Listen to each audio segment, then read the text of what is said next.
Ready হয়ে গেছে আমার আজকের চুনো মাছ আর বেগুন দিয়ে সর্ষে বাটা।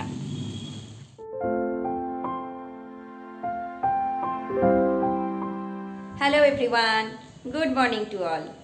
কেমন আছেন সবাই? কালকে রাতে খুব ভালো ঘুমিয়েছি, তবে আজকে হাওয়া আছে, খুব জোরে হাওয়া দিচ্ছে, রান্না করতে আমার খুব প্রবলেম হচ্ছে, তেমনি রোদের জোরটাও আছে। সো দেখা যাক, তবে আশা করছি না আজকে আর কোনো কালবৈশাখী হবে।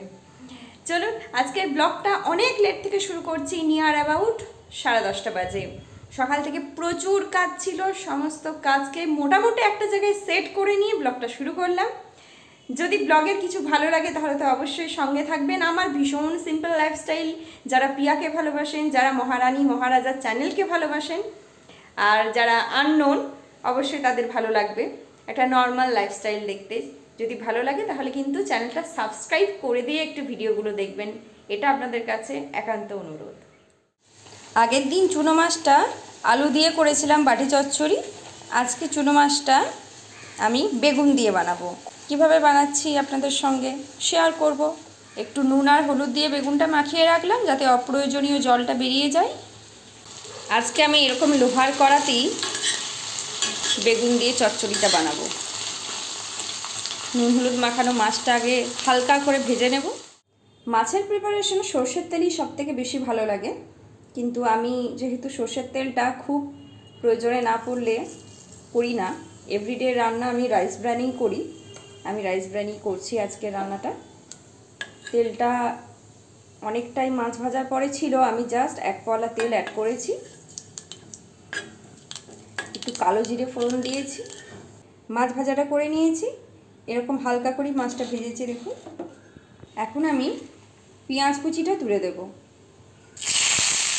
পেঁয়াজ কুচির পরিমাণ আমি একটু বেশিই দিয়েছি।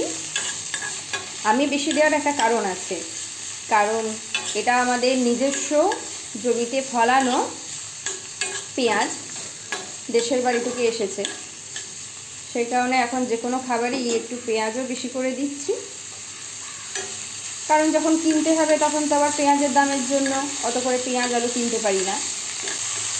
খুব বেশি পেঁয়াজটা ভাজবো না, ওই হালকা করে একটু ভেজে নেব। ইতিমধ্যে দেখুন এটা থেকে তো জলও বেরিয়েছে, সেই কারণেই আগে থেকে নুন হলুদটা মাখিয়ে দিয়েছি। ঠিক এই রকমই ভাজাটা হবে। এরপরে আমি বেগুনটা তুলে দিচ্ছি।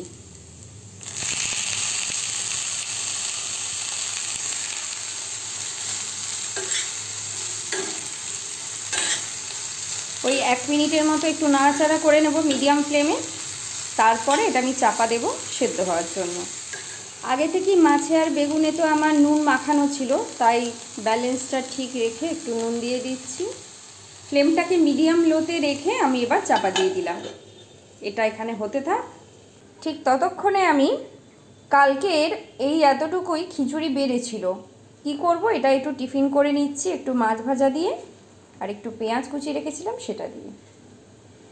ওকে আমি টিফিন দিয়ে দিয়েছিলাম, ওকে আমি আম তেল মাখা মুড়ি দিয়েছিলাম, ও খেয়ে নিয়েছে। একটু হলুদটা কম লাগছে, আমি 1 পিঞ্চ হলুদ একটু অ্যাড করে দেব।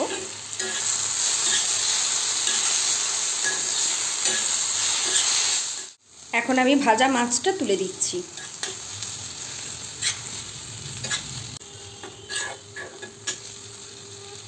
খুব ভালো করে আমি আগে মিক্সড করে নিয়েছি, এখন আমি সর্ষে বাটাটা দিয়ে দিচ্ছি। আমি যেহেতু সর্ষে ডাস্ট পাউডারটা ইউজ করি, ওটা আমি আগে থেকে জলে ভিজিয়ে রেখে দিয়েছিলাম, সেটা আমি তুলে দিলাম।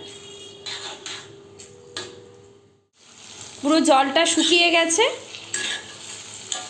এইসব রান্নাতে একটু তেলের পরিমাণ বেশি লাগে, আমি ভাবলাম হয়তো আমার তেলটা কম হবে, এখন দেখছি না ঠিক আছে। রেডি হয়ে গেছে আমার আজকের চুনো মাছ আর বেগুন দিয়ে সর্ষে বাটা।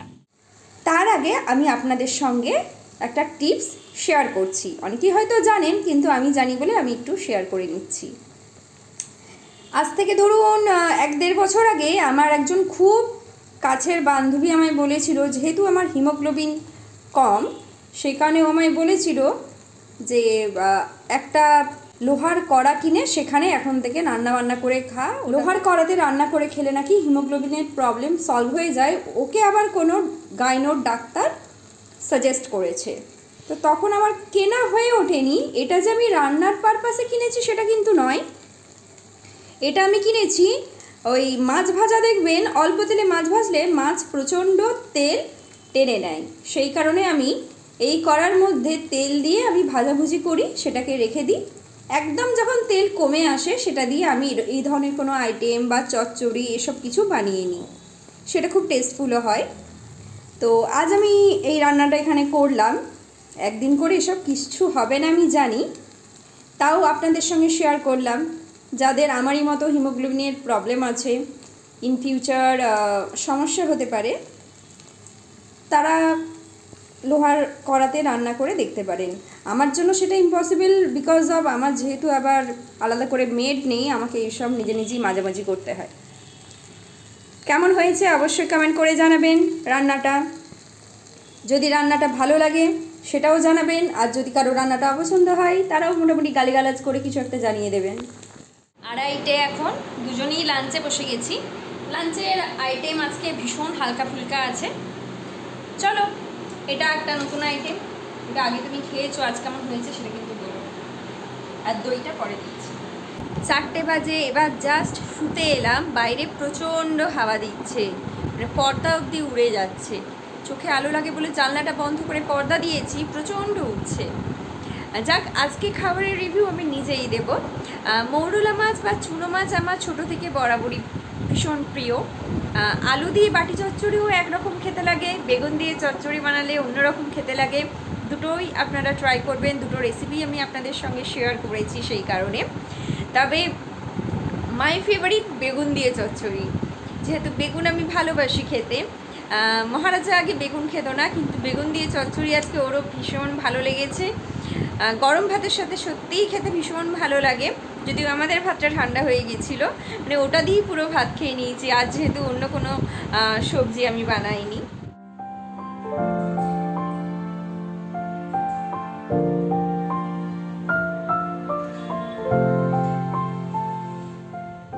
সন্ধে 7টা, হাওয়া আছে কিন্তু আজ আর বৃষ্টি হয়নি, হালকা হালকা মেঘলা আকাশ। এই ঘরটায় প্রপার হাওয়া থাকে অ্যাজ ইট ইজ, ওই ঘরে তো কোনো হাওয়া নেই, তাই আবার ওই ঘরে টিভি দেখতে বসে ঘেমে যাচ্ছি। রাতে আজকে রুটি আর ঘুগনি বানাবো, ঘুগনির কলাইটা সেদ্ধ করে রেখেছি। এখন আপাতত প্রচণ্ড খিদে পেয়েছে, আজ আর গরমের মধ্যে চাটা খাবো না, জাস্ট অল্প একটু দেখি কি খাওয়া যায়। রাত্রি 9টার বেশি বাজে।